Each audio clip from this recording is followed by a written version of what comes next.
On the paper villa 4-3-3 formation में थी, but young and Ramsay inverted pairing थे behind विलास frontman Watkins, और उस तरह से विला का डिफेंसिव से 4-3-2-1 फॉर्मेशन था रामसी और यंग के इन्वर्टेड पेयरिंग होने से वॉटकिन के पीछे। एस्टन विला सोलोमन वॉटकिन के साथ लिवरपूल के सेंटर बैक्स वान डाइक और मातिब को प्रेस करने की कोशिश कर रहे थे, और रामसी और यंग सेंटर रहकर लिवरपूल के पिवर्स थियागो और फैबिनियो को कवर शेडो करने की कोशिश कर रहे थे। बट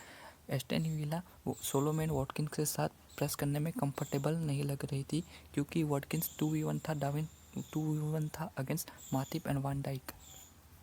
एस्टन विला की इन्वर्टेड पेयरिंग रामसे और यंग फ्रंटमैन के पीछे रहकर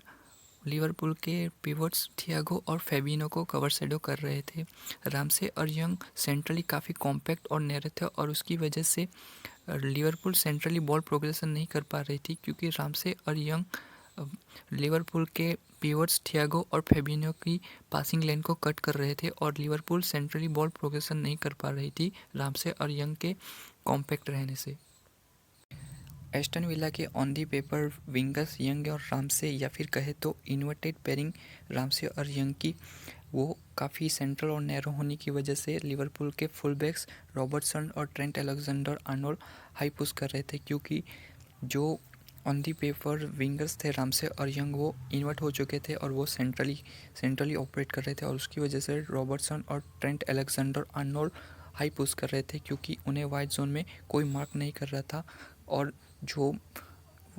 एस्टन विला की मिडफील्ड थी वो सेंट्रल थी और काफ़ी कॉम्पैक्ट थी।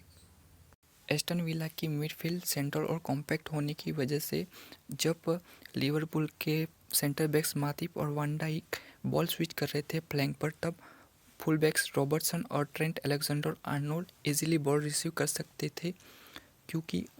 एस्टन विला का सिर्फ एक ही डिफेंडर वाइड जोन में था, वो थे एस्टन विला के फुल बैक्स कैश और टारगेट।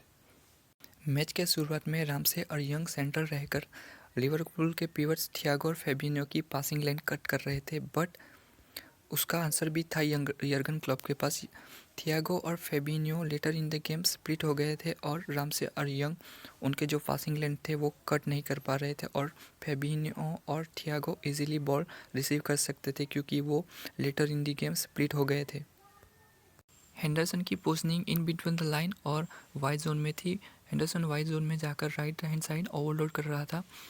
और 3 वर्सेस 2 सिचुएशन बन रही थी डोगलास लुइस और टारगेट के लिए राइट हैंड साइड पे। रॉबर्टसन के हाई पुश करने की वजह से कैश थोड़ा आगे ड्रॉ हो रहा था, और माने डिफेंस के पीछे इन बिहाइंड जाके पेनल्टी बॉक्स में क्रॉसेस दे रहा था।